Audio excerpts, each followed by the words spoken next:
एक सुनसान और अंधेरों से घिरा हुआ एक काली बंगा नाम की एक जंगल था। उसी जंगल में एक आदमखोर शैतान रहा करता था। वह बहुत ही खतरनाक था और वह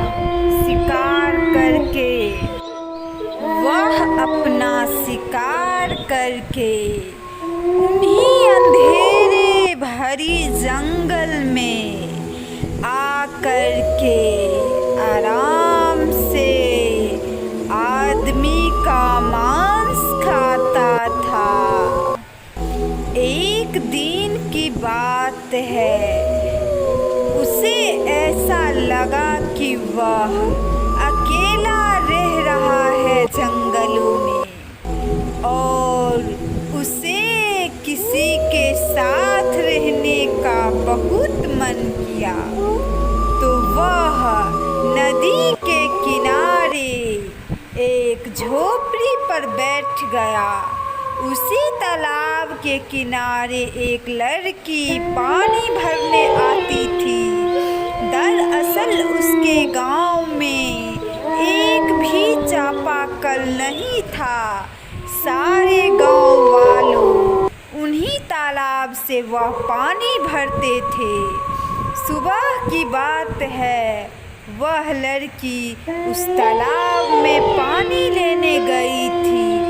तभी वह आदमखोर शैतान गुर्रा रहा था और वह उस लड़की को देख लिया था और उसके गुर्राने की आवाज़ सुन कर के वह लड़की उस शैतान की तरफ देखने लगी। जब तक वह देखती तब तक वह आदमखोर शैतान उसे पिंजरे में कैद करके अपने जगह पर ले जाता था जहाँ अंधेरा भरा था और बोलता है वह शैतान। उस लड़की को देखकर वह खुशी से गीत गा रहा था। ओ मेरे दिल के चैन आए, मेरे दिल को दुआ कीजिए। ओ मेरे सपनों की रानी तुम आ गई, मेरे सपनों की रानी तुम आ गई। अब मैं तुझसे शादी करूँगा। ओ मेरी रानी तुम बनोगी इस जंगल की। ओ मेरे सपनों की रानी तुम आ गई। अब बोलो तुम कहाँ थी इतना दिन से। और वह लड़की बहुत डर जाती है और वह बोलती है, मुझे छोड़ दीजिए, मुझे छोड़ दीजिए, मुझे अपने घर जाना है। मैंने आपका क्या बिगाड़ा है?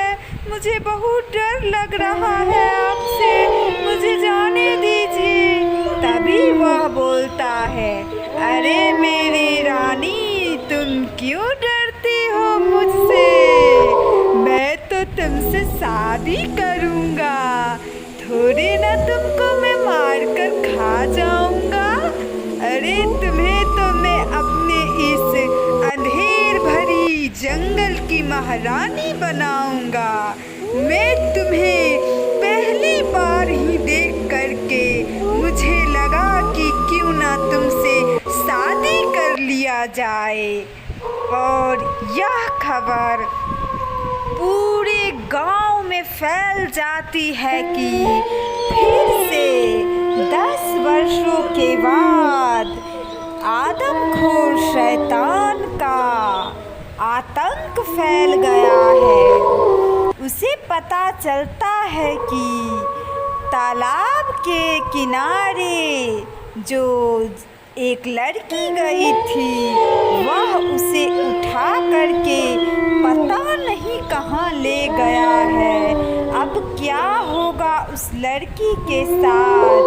हे प्रभु, उस लड़की को बचाए कैसे?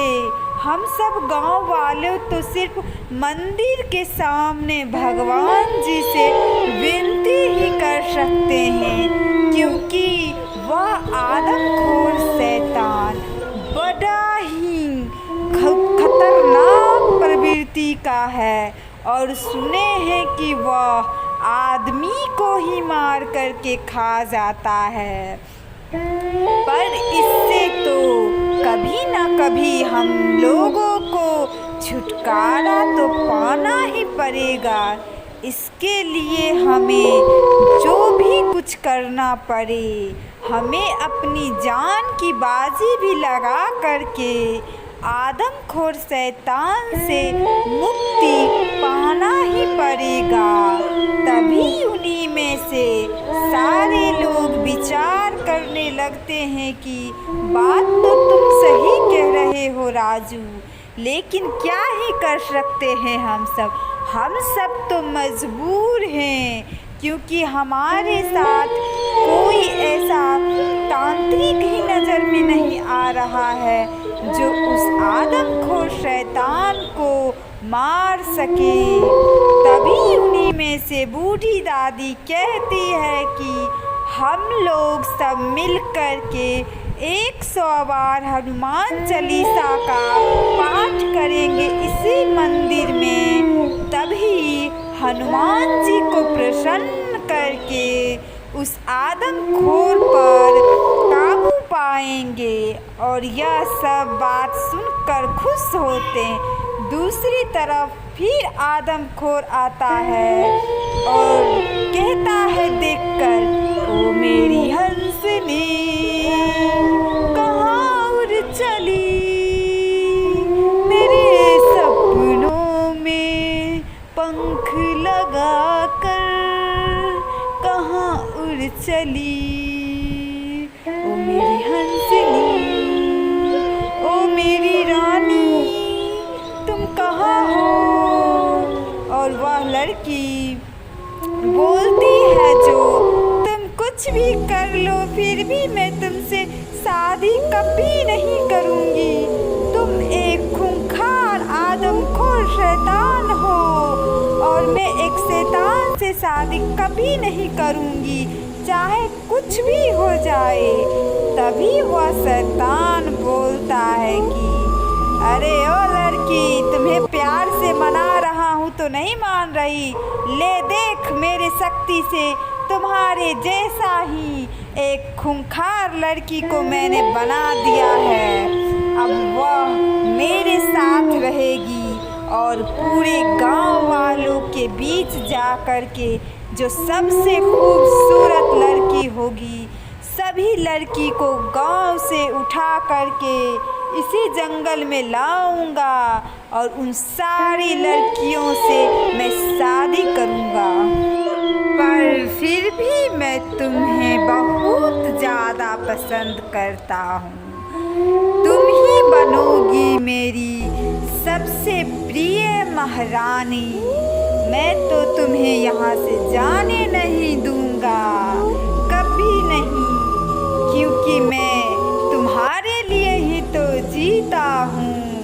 और वह गीत गाने लगता है, जो मेरी राजकुमारी मान जाओ, मुझसे शादी कर लो, नहीं तो तुम्हारे माँ बाप को मैं खा जाऊंगा।